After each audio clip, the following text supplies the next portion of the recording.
पति पत्नी की कहानी। एनिवर्सरी के दिन छोटी सी बात पर पति और पत्नी के बीच कहा-सुनी हो गई। बहस इतनी आगे बढ़ गई कि पति गुस्से में घर का दरवाजा पटक कर ऑफिस के लिए निकल गया। पत्नी ने गुस्से में घर पर कांच का शोकेस फोड़ दिया। पत्नी का गुस्सा इतना बढ़ गया था कि उसने पूरा दिन कुछ ना खाने की ठान ली। वक्त निकलता गया, शाम हुई, पत्नी का गुस्सा भी शांत हो चुका था। उसने सोचा कि शायद उसे ही पहला कदम लेना चाहिए, वरना लड़ाई तो ऐसी है कि बहस करते जाओ जिसका कोई अंत नहीं है। पत्नी ने खाना बनाना शुरू किया, केक और अन्य तैयारियां कर ली। सोचा कि आज पति का वेलकम गिफ्ट और फूलों के साथ करेगी। दरवाजे पर घंटी बजी और पत्नी दरवाजे की तरफ दौड़ी।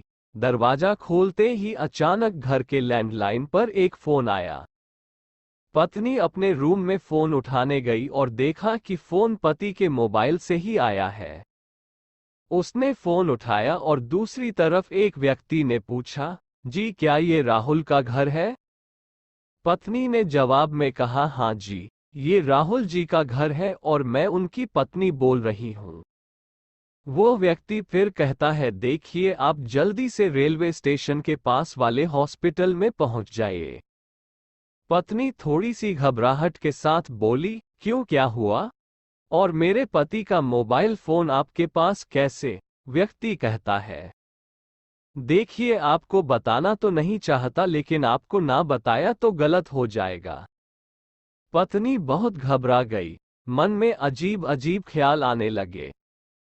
बोली, प्लीज बताइए क्या हुआ है? उस व्यक्ति ने कहा, आज शाम आपके पति की कार का एक्सीडेंट हो गया था। दुर्घटना स्थल पर ही उनकी मृत्यु हो गई।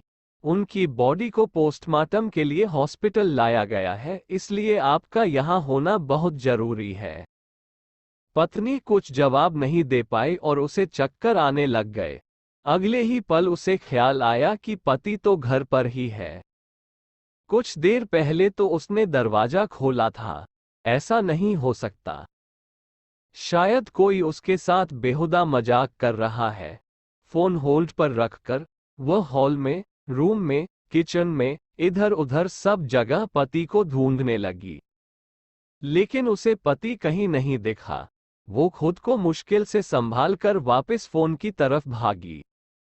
सामने वाले व्यक्ति ने बताया कि जेब में से राहुल जी का पर्स भी मिला है। पुष्टि के बाद पत्नी के हाथ पांव कांपने लगे।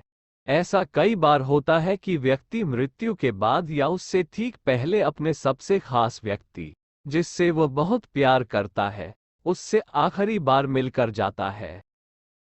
पत्नी को ये बात याद आ गई। उसकी आंखों में आंसू रुकने का नाम नहीं ले रहे थे। फोन उसके हाथ से गिर गया और वो जोर से जमीन पर गिर पड़ी। अचानक बाथरूम से आवाज आई, अरे सुनती हो, चाय बना लो प्लीज। आज तो दिन ही खराब है, पति बोला। आते वक्त फोन और पर्स दोनों चोरी हो गए और ठंड भी लग गई। पत्नी की खुशी का ठिकाना नहीं रहा। वो कुछ बोल नहीं पा रही थी। ऐसा लग रहा था जैसे ईश्वर ने एक साथ कृपा बरसा दी हो। पत्नी अंदर से इतनी भरी हुई थी कि जोर से रो पड़ी। पति बाथरूम से बाहर आकर देखता है और हैरान रह जाता है। वो अपनी पत्नी से पूछता है, क्यों रो रही हो, क्या हो गया? पत्नी उसे सारी कहानी बताती है और पति के गले लगकर निशब्द हो जाती है। पति मुस्कुराहट के साथ कहता है, चिंता मत करो, मैं बिल्कुल ठीक हूं और मुझे कुछ नहीं होगा। दोस्तों, कई बार हम अपने जीवन साथी से, दोस्तों से, रिश्तेदारों से ऐसी लड़ाई कर लेते हैं जिसका अंत ही नहीं होता। क्या पता आज किसका आखिरी दिन हो। जिंदगी ने इस पत्नी को तो दूसरा मौका दे दिया। क्या पता हमें दूसरा मौका मिलेगा या नहीं। रिश्तों में लड़ाइयां तो होती ही रहती है, लेकिन ये कोशिश करें कि उन लड़ाइयों का हल शांति से कर लिया जाए। तो दोस्तों, कैसी लगी आपको ये पति पत्नी की कहानी? हमें कमेंट करके जरूर बताएं। दोस्तों, हर बार की तरह पूरी कहानी सुनने के लिए आपका बहुत बहुत धन्यवाद। कहानी अगर पसंद आई तो एक प्यारा सा लाइक कर दें, दोस्तों में शेयर करें और चैनल को सब्सक्राइब करें।